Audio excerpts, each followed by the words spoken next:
പാചകവാതക പ്രതിസന്ധിയൊക്കെ അപ്പൊ അങ്ങയുടെ വകുപ്പ് കൂടി ആയതുകൊണ്ട് തന്നെ അത് തെരഞ്ഞെടുപ്പിൽ ഒരു വിഷയമാക്കാൻ പറയുന്ന കേട്ടാ തോന്നും അവിടെയൊക്കെ ബോംബ് ഇട്ടുകൊണ്ടിരിക്കുന്നത് എന്റെ വകുപ്പാണെന്ന് തോന്നും. എന്ത് വിഡ്ഢിത്താണ് ഈ പറയുന്നത്. ചോദിക്കുന്ന ചോദ്യത്തിന് മാത്രം ഉത്തരം പറഞ്ഞാൽ മതി. നമ്മൾ ഓരോ വീട്ടിലും യുദ്ധം ആണ്. ഇത് ലോകത്തിന് അറിഞ്ഞൂടെ? ഓരോ വീട്ടിലെ അമ്മമാർക്ക് അറിഞ്ഞൂടെ? എന്നിട്ട് സർക്കാർ ഒരു നിയന്ത്രണം അടിച്ചേൽപ്പിക്കുന്നതിന് മുമ്പ് തന്നെ നല്ല വിദ്യാഭ്യാസമുള്ള കുടുംബങ്ങളിൽ കുഞ്ഞുങ്ങളുണ്ട്. അവര് പറയും, അമ്മേ അല്ലെങ്കിൽ മുത്തശ്ശി, ഇത് ഗ്യാസിന്റെ ലഭ്യത കുറഞ്ഞു വരാൻ സാധ്യതയുണ്ട് എന്ന് പറയുന്ന ജാഗ്രത പൗരനാണ് നിർദ്ദേശിക്കുന്നത്, പൗരനാണത് നിഷ്കർഷിക്കുന്നത്. സർക്കാരിനത് പിന്തുണയാണാവുന്നത്.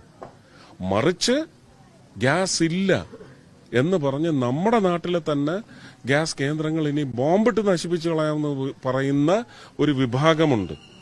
എന്തോന്നാടോ ഇത്? എവിടെ നിന്ന് കിട്ടിയോടോ ഈ ഉണ്ടാക്കണേ? നമ്മൾ എവിടെ പോയി കഴിച്ചാലും കച്ചവട സ്ഥാപനങ്ങൾ ഉണ്ടാവും, അവർക്ക് ബുദ്ധിമുട്ടുകൾ ഉണ്ടാവും.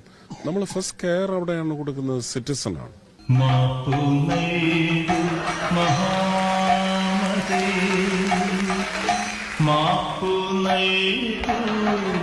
ഗുണനിധേ